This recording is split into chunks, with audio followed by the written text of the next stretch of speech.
Hello मेरे प्यारे students, क्या हालचाल। हमें उम्मीद है आप सब स्वस्थ होंगे, मस्त होंगे और आप सबकी तैयारी शानदार तरीके से चल रही होगी। तो आज है हमारा 26 जनवरी। तो 26 जनवरी यानी गणतंत्र दिवस की आप सभी को हार्दिक हार्दिक शुभकामनाएं। तो आइए शुरुआत करते हैं सेशन की बहुत ही शानदार तरीके से UP TSSC ANM 2024 nursing class में फीमेल हेल्थ वर्कर के। तो आज का हमारा टॉपिक है इंसेफेलाइटिस। इंसेफेलाइटिस से संबंधित हम टॉप 30 MCQ क्वेश्चन करने वाले हैं पिछले वर्ष में पूछे गए महत्वपूर्ण क्वेश्चन के साथ। तो आइए सेशन की शुरुआत करते हैं समय न बर्बाद करते हुए। तो देखिए हमारा पहला क्वेश्चन क्या कर रहा है, कारण निम्नलिखित में से कौन सा इंसेफेलाइटिस का सामान्य प्रारंभिक लक्षण नहीं है। इसमें से कौन जो है कि हमारा क्या इंसेफेलाइटिस का सामान्य लक्षण नहीं है। सिर दर्द, उच्च बुखार, त्वचा पर लाल चकत्ते, मानसिक भ्रम। तो इनमें से कौन सा क्या इंसेफेलाइटिस का लक्षण नहीं है। तो त्वचा पर लाल चकत्ते ये क्या है, हमारे इंसेफेलाइटिस का लक्षण नहीं है। तो बढ़ते हैं अगले क्वेश्चन की तरफ। तो अगला क्वेश्चन कर रहा है, भारत में तीव्र इंसेफेलाइटिस सिंड्रोम यानी AES के प्रकोप का मुख्य कारण कौन सा खाद्य विषाक्त पदार्थ है। लीची में हाइपोग्लाइसिन A, या दूषित पानी, या मछली में पारा, या चावल में आर्सेनिक।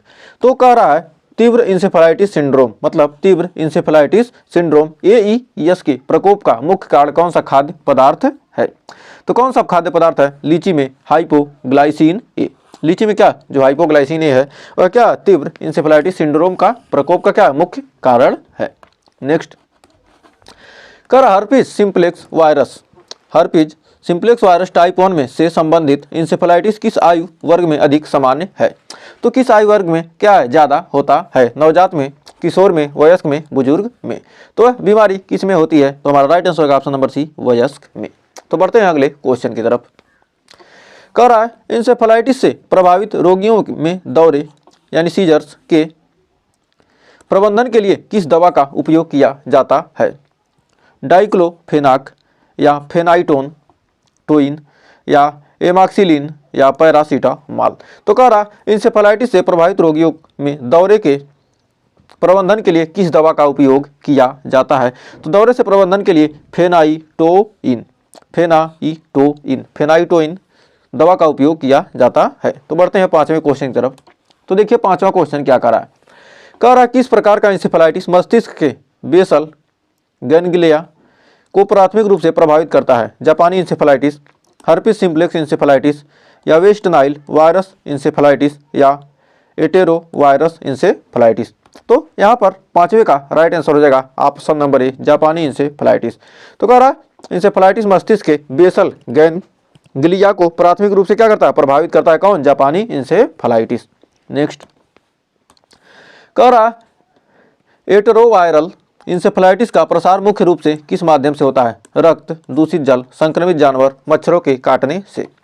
तो हमारा छठे का राइट आंसर हो जाएगा ऑप्शन नंबर बी, दूषित जल से क्या होता है, एंटेरोवायरल इंसेफेलाइटिस का प्रसार होता है। नेक्स्ट कह रहा इंसेफेलाइटिस के लिए सबसे महत्वपूर्ण जोखिम कारक क्या है। खराब पोषण, कमजोर प्रतिरक्षा प्रणाली, अधिक उम्र, या नियमित व्यायाम की कमी। तो हमारा सातवें का राइट आंसर हो जाएगा ऑप्शन नंबर बी, कमजोर प्रतिरक्षा प्रणाली। तो इंसेफेलाइटिस के लिए सबसे महत्वपूर्ण जोखिम कारक क्या है, कमजोर प्रतिरक्षा प्रणाली। नेक्स्ट कह किस प्रकार का इंसेफेलाइटिस मच्छरों द्वारा फैलता है लेकिन इसमें पक्षी प्राथमिक मेजबान होते हैं।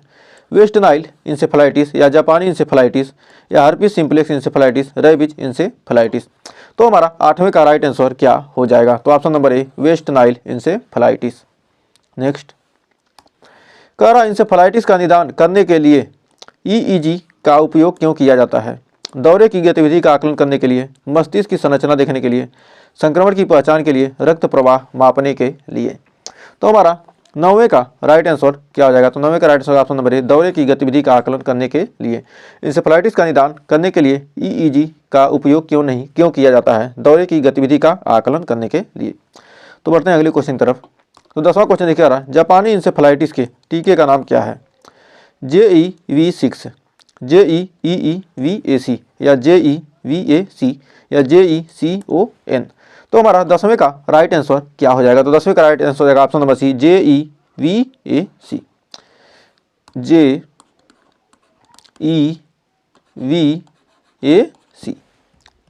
जीवेक।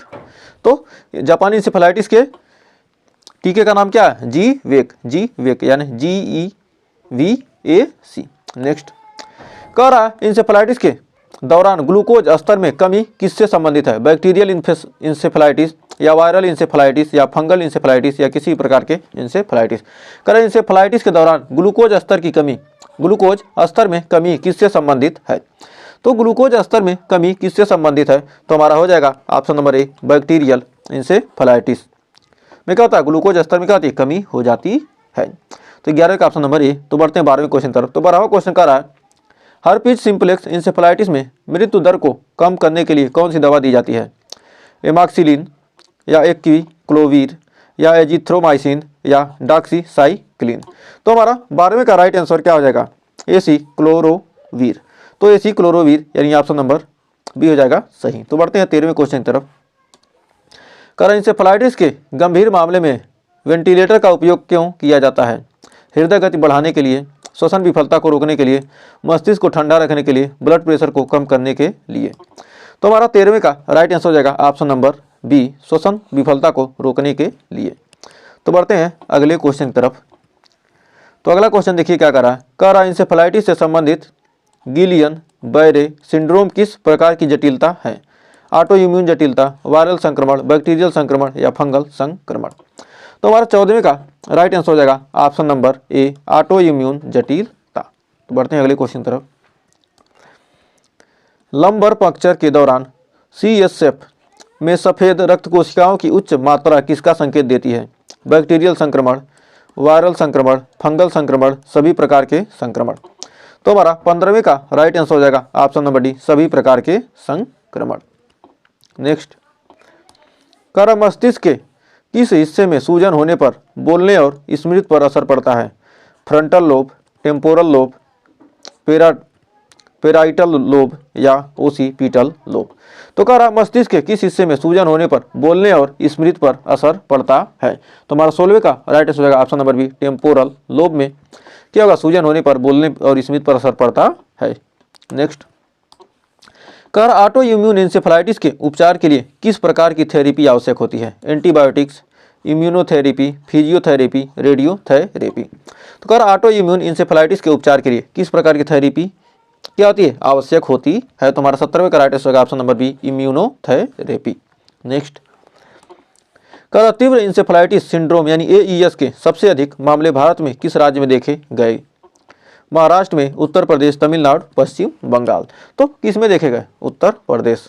तो हमारा ऑप्शन नंबर हो जाएगा बी। नेक्स्ट, कह रहा है मस्तिष्क में सूजन को कम करने के लिए कौन सी दवा दी जाती है? डेक्सामेथासोन या एंटीबायोटिक्स या फेनाइटोन या पैरासीटामॉल। तो कह रहा मस्तिष्क में सूजन को कम करने के लिए कौन सी दवा दी जाती है? डेक्सामेथासोन यानी ऑप्शन नंबर ए। तो डेक्सामेथासोन क्या होती है? मस्तिष्क में सूजन को कम करने के लिए दवा दी जाती है। नेक्स्ट, कह रहा जापानी इंसेफेलाइटिस से बचाव के लिए कितने खुराकों का टीकाकरण आवश्यक है? 1, 2, 3, 4। तो कितने खुराकों के टीकाकरण का आवश्यक है? ऑप्शन नंबर हो जाएगा बी, मतलब 2। नेक्स्ट, कह रहा हर्पिज सिंप्लेक्स इंसेफेलाइटिस मुख्य रूप से किस वायरस के पुनर्संक्रियन से संबंधित होता है? HSV1, HSV2 या EBV या CMV। तो हमारा यहाँ पर राइट आंसर हो जाएगा HSV first, option number A. तो बढ़ते हैं 22वें क्वेश्चन की तरफ। कह रहा किस आयु वर्ग में इंसेफेलाइटिस का सबसे अधिक खतरा होता है? 5 साल से कम उम्र के बच्चे, 15 से 30 साल के युवा, 50 से 65 साल के वयस्क, 70 से ऊपर के बुजुर्ग। तो हमारा 22वें का राइट आंसर क्या हो जाएगा? 22वें का right answer option number A, 5 साल से कम उम्र के बच्चे। तो बढ़ते हैं अगले क्वेश्चन की तरफ। कह रहा तीव्र इंसेफेलाइटिस सिंड्रोम AES से में लेथार्जी का क्या दर्शाता है? मस्तिष्क संक्रमण, तंत्रिका क्षति, मेटाबॉलिक असंतुलन, मांसपेशियों की कमजोरी।